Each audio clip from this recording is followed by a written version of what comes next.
I was doing a workshop, and 20 or 30 people in the workshop who did not want to be in the workshop. This was imposed upon them. And so I got up and started talking about the various elements and aspects of whatever the topic was we were working on, which was probably something to do with inclusivity. And yeah, I'm drawing things on the marker board, and I'm doing various activities, and about 15 minutes goes by. And I said, okay, well, before I go any further, does anybody have any questions? And this one guy raises his hand and he says, yeah, who the hell are you? And I stopped for a second, yeah, who the hell am I? And I backed up and got off to a better start.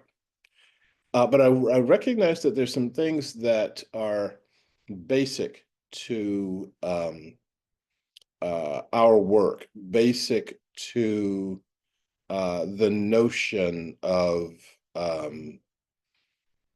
Commonway, basic to the notion of a catalyst meditation. Why are we doing the things that we're doing now in this way? Why do we say the things that we say? What do these things actually mean? And I think that this would be a good opportunity for us to walk through some of that.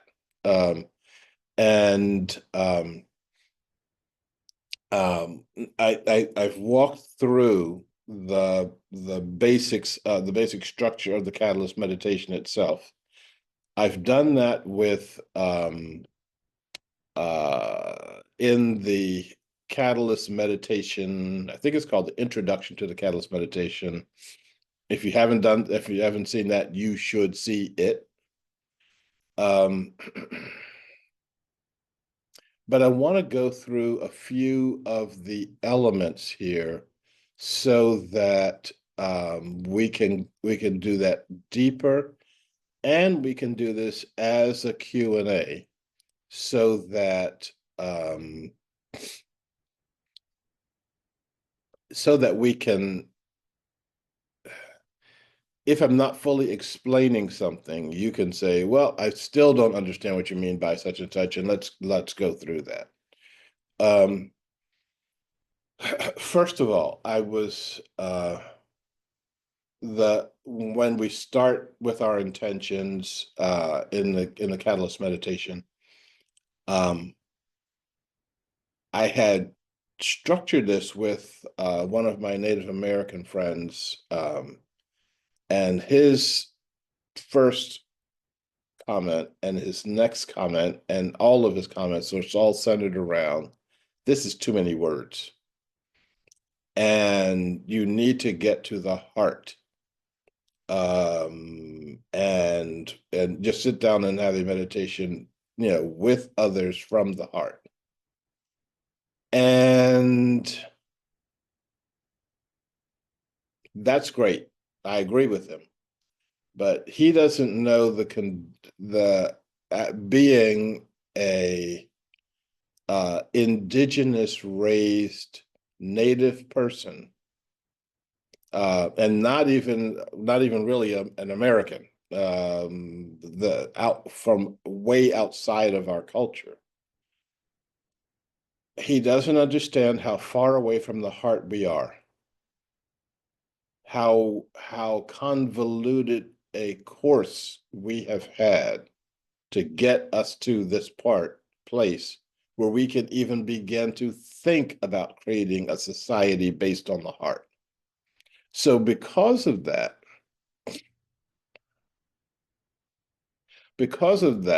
we got to have enough words to get through the underbrush that keeps us away from our hearts. So if we start looking at the catalyst meditation, um, the first thing is, who are we? And this is me, when I say we act for ourselves personally, and as aspects of Gaia or Mother Earth. What I'm saying is we have a tendency to sit back as observers in our own lives and say, oh, look at what's going on. Look at what's happening here. And we, the people on this call, are not doing that. We're not sitting back. We're not waiting, and we're not, uh, we are active agents in the things that are happening to us. We are also acting as an agent and an aspect of Mother Earth. Um, how is she acting in the world? People think about, tornadoes and fires and earthquakes and things like that. And yeah, those are all actions. But everything I do, every tree I plant, and every tree I cut down is an aspect of Mother Earth. So maybe I should be planting more and cutting down fewer. The second thing that we do is I talk about the holonic consciousness as a fundamental aspect of the universe. Now, oh, and by the way, I have sound filters on the video. So there are police cars going up and down Canal Street right now. And I don't know if you can hear them, let me know. If you cannot hear them, then the sound filters are working. Yay. And I am happy about that. And I'll be the only one annoyed here. Um, the So, Hellenic consciousness as a fundamental aspect of the universe. This is a basic division. Division. I'm not sure that's a good word. A basic difference in how human beings interact with the world. This is about as basic as you can get.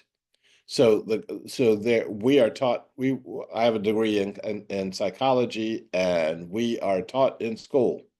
Um, that consciousness is something that happens inside of a human head, inside a human brain, that consciousness and human brains are indivisible.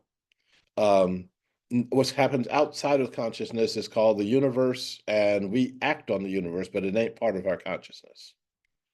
We are in the opposite end of that spectrum. We are a fundamental aspect of the universe, but so is everything else, including my shirt, including the table I'm on, including this hotel room that's not as blurry as it looks to you. Um, and it is always there that every atom of the universe holds consciousness. Now, that doesn't mean that every atom in the universe you can talk to. You, every human being you can't talk to. Every child you can't talk to from time to time. Once we see the world that way, we can interact with the world in a much more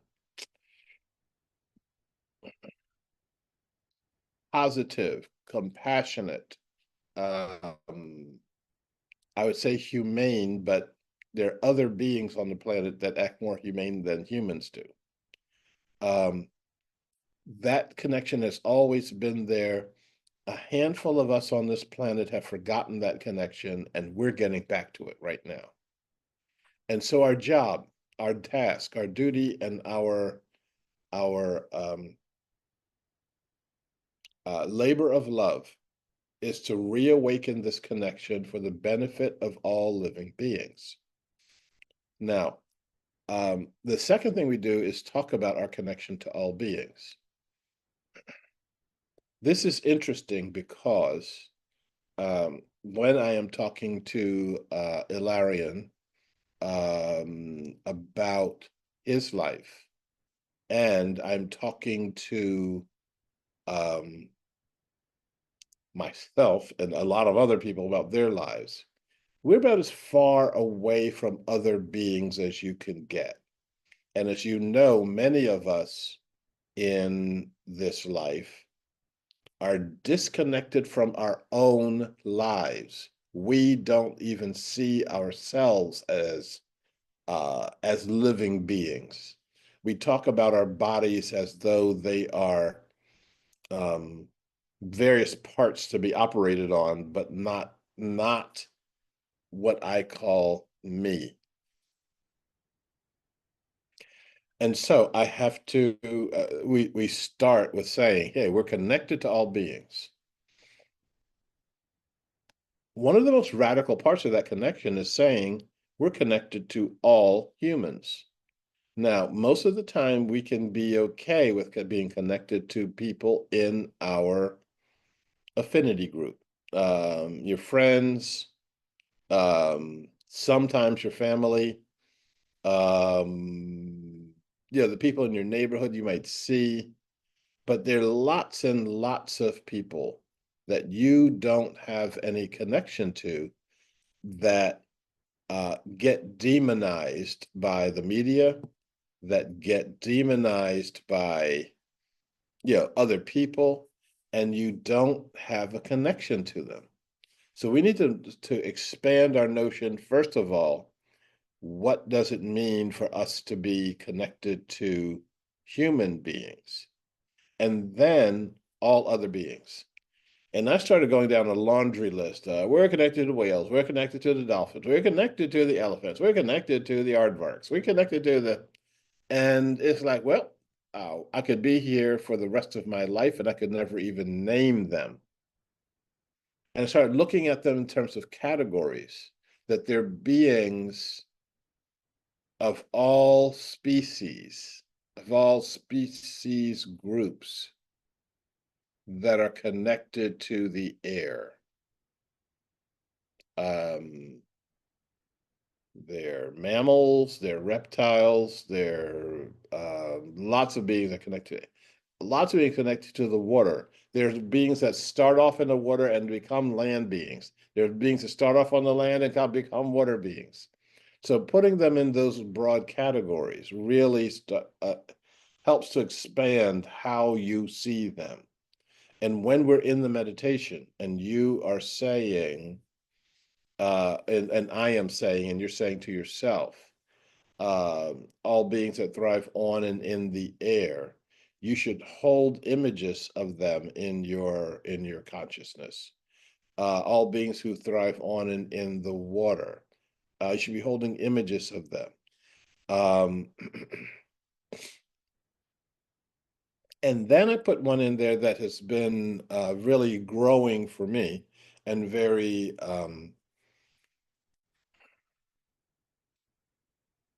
I hope growing for you also. And that's all the beings who thrive on and in our bodies.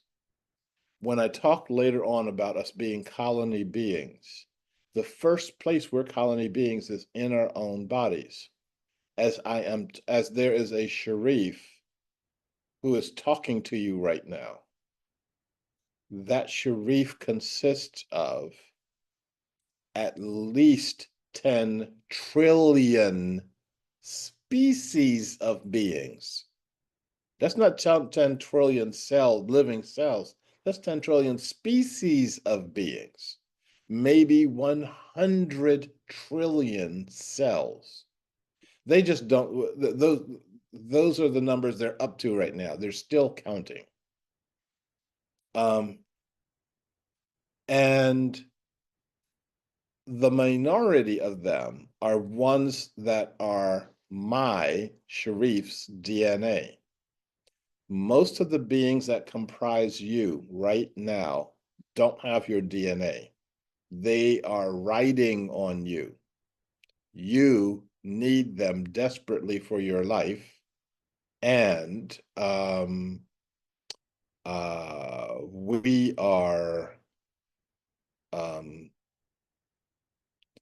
symbiotic. We are deeply spiritually connected. And we ignore them. And I think it's time for us to stop ignoring them.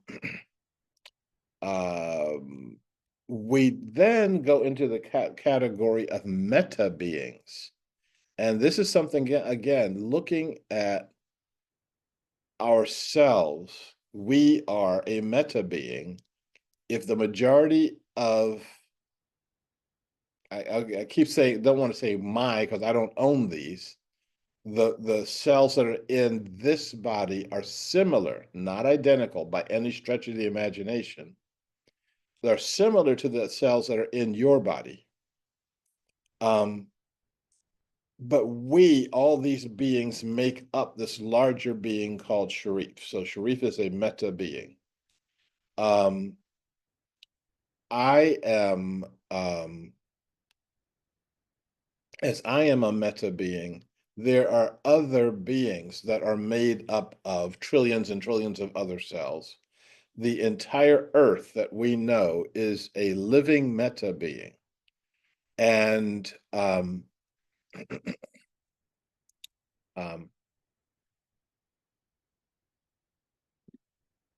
the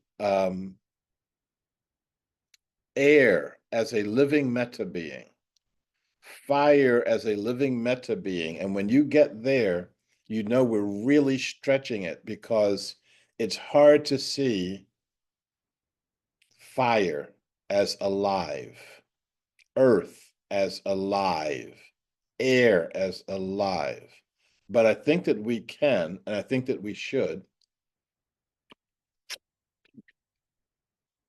And I think that water is another of our living meta beings. Um,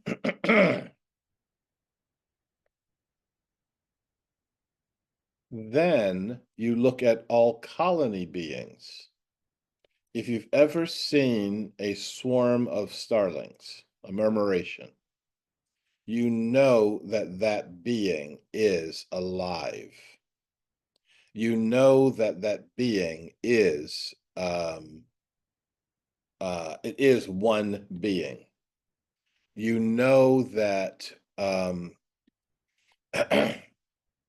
uh, as it is swirling and swooping and bending and deforming and reforming, coming into these close, close knots and never, ever touching each other.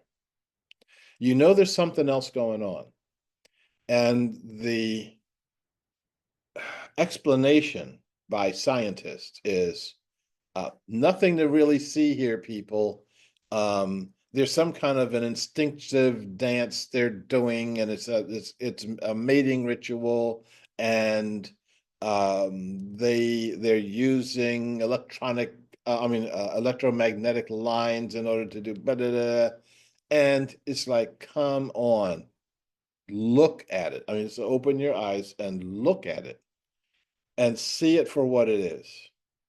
Um, and see that it is beautiful, that you're looking at beauty, and that beauty does not have an explanation. Um,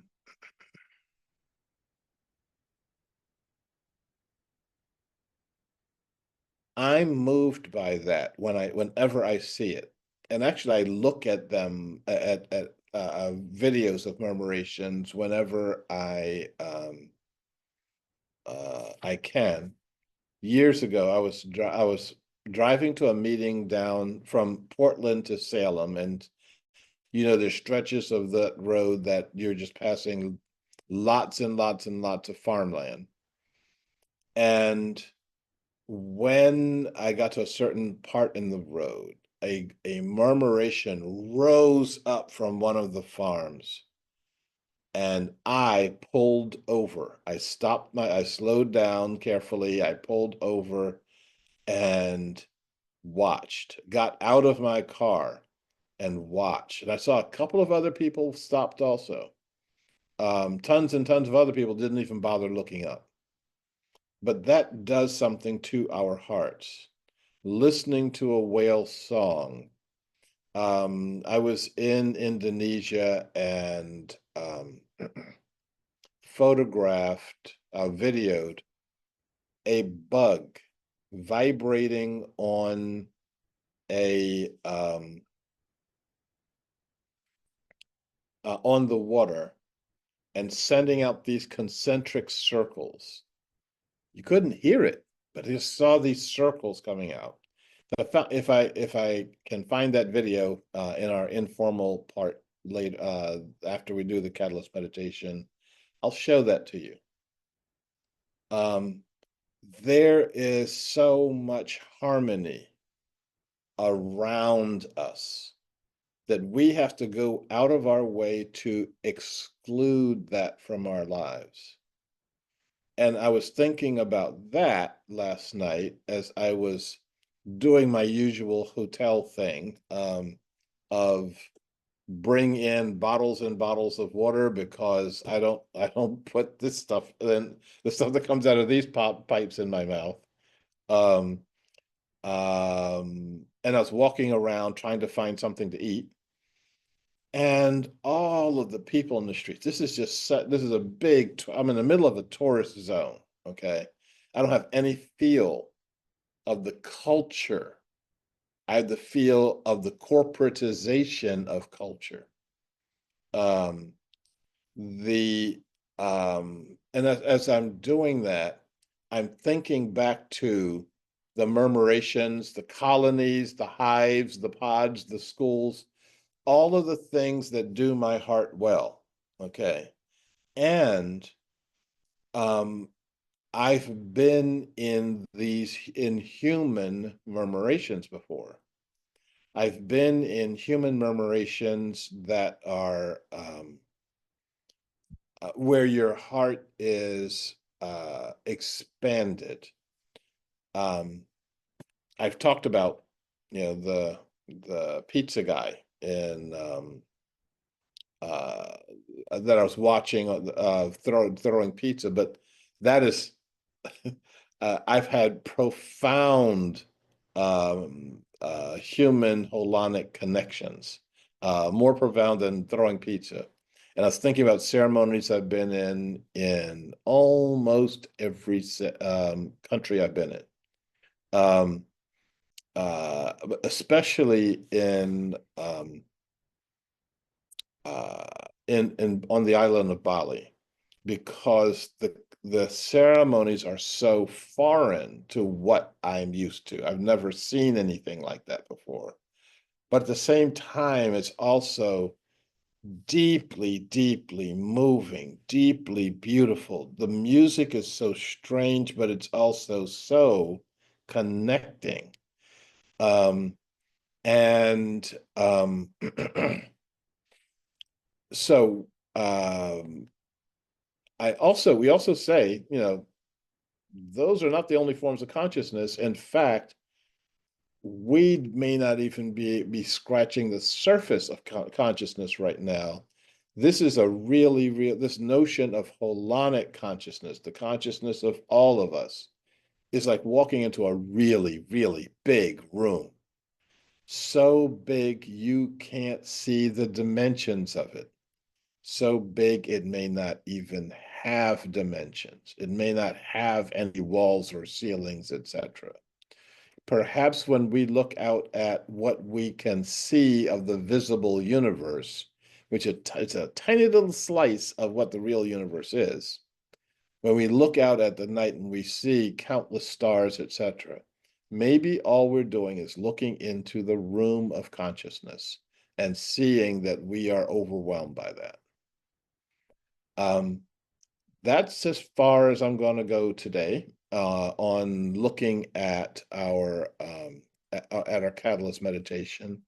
I hope just in terms of those few parts of it that we've talked about a little bit more, that you have a greater appreciation for it when we get to that in a couple of minutes. So I need to, as you know, that when I'm in at my studio in Portland, I have to flip some switches and make some things happen. I got to do that this time, but I've got a lot more switches to flip, or maybe a lot fewer switches to flip since I don't have any switches in front of me. We're going to do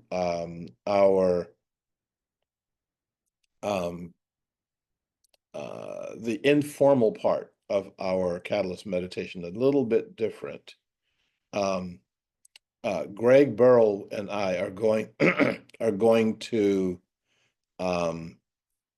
instead of me just opening the floor up and saying, "Are there any questions?" and having you stare back at me, we're going to talk a little bit about those first 4 sections of the catalyst meditation, and uh, and if he has any questions, we're going to lead with his questions. But if he has a comment, we're going to lead with his comment, and we will talk back and forth, and then entice you, hopefully, to get involved in the conversation.